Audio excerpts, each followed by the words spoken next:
وہ کیا چیز ہے؟ حضرت بایزید رحمۃ اللہ علیہ نے فرمایا، سزا میں نے بستان میں آ گیا اور اسی کی اس بستان میں داخل نہ ہو سکا۔ وہ وعدہ خلافی کرتے ہوئے ایک شخص کو فریب دینے بستان میں آ گیا اور اسی کی اس سمے میں نے اسے پھانسی پر لٹکا دیا۔ کسی نے سوال کیا کہ آپ کے پاس عورتوں کا اجتماع کیوں رہتا ہے اور اس میں کیا راز ہے؟ فرمایا کہ یہ ملائکہ ہے جن کو میں علمی مسائل سمجھتا ہوں۔ پھر فرمایا کہ ایک شب اول فلک کے ملائکہ پھر میرے پاس آئے اور کہنے لگے کہ ہم آپ کے ہمراہ عبادت کرنا چاہتے ہیں۔ میں نے کہا کہ میری زبان میں وہ طاقت نہیں جسے میں ذکر الہی کر سکوں، لیکن اس کے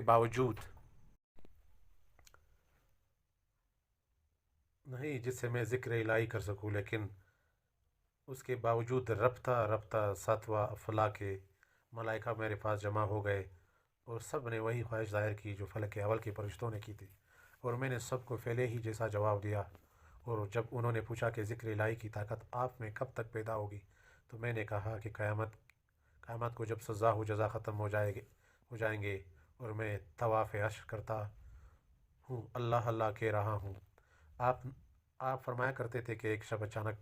میرا مکان منور ہو گیا اور میں نے آواز دے کر کہا کہ اگر ابلیس کی حرکت ہے تو میں اپنی بزرگی اور بلند ہمتی کی وجہ سے اس کے فریب میں نہیں آ سکتا، اور اگر مقربین کے جانب سے یہ نور ہے تو مجھے خدمت کا موقع عطا کیجیے تاکہ میں بھی مرتبہ کرامت حاصل کر سکوں۔ ایک شب آپ کو عبادت میں لذت محسوس نہیں ہوئی تو خادم سے فرمایا کہ دیکھو گھر میں کیا چیز موجود ہے۔ چنانچہ انگور کا ایک گوشہ نکالا تو آپ نے فرمایا کہ یہ کسی کو دے دو۔ اس کے بعد آپ کے اوپر انوار کی بارش ہونے لگی اور ذکر و شغل میں لذت محسوس ہونے لگی۔ ایک یہودی جو آپ کا پڑوسی تھا وہ کئی سفر پہ چلا گیا اور افلاس کی وجہ سے اس کی بیوی چراغ تک روشن نہیں کر سکتی تھی، اور تاریکی کی وجہ سے اس کا بچہ تمام رات روتا رہتا تھا۔ چنانچہ آپ ہر رات اس کے ہاں چراغ رکھ کر آتے اور جس وقت وہ یہودی سفر سے واپس آیا تو اس کی بیوی نے تمام واقعہ سنایا، جس کو سن کر اس نے کہا کہ یہ بات کس قدر افسوسناک ہے کہ اتنا عظیم بزرگ ہمارا پڑوسی ہو اور ہم گمراہی میں زندگی گزارے۔ چنانچہ میاں بیوی آپ کے ہاتھ پر مشرف بہ اسلام ہو گئے۔ ایک مرتبہ کسی آتش پرست سے مسلمان ہونے کی تبلیغ کی گئی تو اس نے جواب دیا کہ اگر اسلام اس کا نام ہے جو حضرت بایزید رحمۃ اللہ علیہ کو حاصل ہے تو اس کی مجھ میں طاقت نہیں، اور جس طرح کہ تم سب لوگ مسلمان ہو تو مجھے اعتماد نہیں۔ ایک مرتبہ آپ اپنے ارادت مندوں کے ہمراہ تشریف فرما تھے تو اچانک ایک مرید سے فرمایا کہ خدا کا دوست آ رہا ہے، چل کر اس کا استقبال کرنا چاہیے۔ اور جب سب لوگ باہر نکلے تو دیکھا کہ حضرت ابراہیم عروی رحمۃ اللہ علیہ جو خچر پر سوار چلے آ رہے ہیں۔ حضرت بایزید رحمۃ اللہ علیہ نے ان سے کہا کہ مجھے آپ کے استقبال کا من جانب اللہ حکم ملا ہے، اور یہ بھی حکم ہے کہ اس کے بارگاہ میں آپ کو میں اپنا شفیع بنا لوں۔ یہ سن کر انہوں نے جواب دیا کہ اگر پہلی شفاعت تمہیں اور آخری شفاعت مجھے عطا کی جائے جب میں حضور اکرم صلی اللہ علیہ وسلم کی شفاعت کے مقابلہ میں اس کا مرتبہ ایک مشت خاک بھی نہیں۔ اس کے بعد دسترخوان بچھا جس پر انواع و اقسام کے لذیذ و اعلیٰ کھانے چنے ہوئے تھے، اور آپ نے حضرت ابراہیم رحمۃ اللہ علیہ کے ہمراہ کھانا کھایا۔ لیکن حضرت ابراہیم رحمۃ اللہ علیہ کے قلب میں خیال گزرا کہ حضرت بایزید رحمۃ اللہ علیہ جیسے شیخ دورہ کو ایسے کانوں سے اعتراض کرنا چاہیے، اور حضرت بایزید رحمۃ اللہ علیہ کو آپ کی نیت کا اندازہ ہو گیا تو آپ نے کھانے کے بعد ان کو اپنے ہمراہ ایک کونا میں لے کر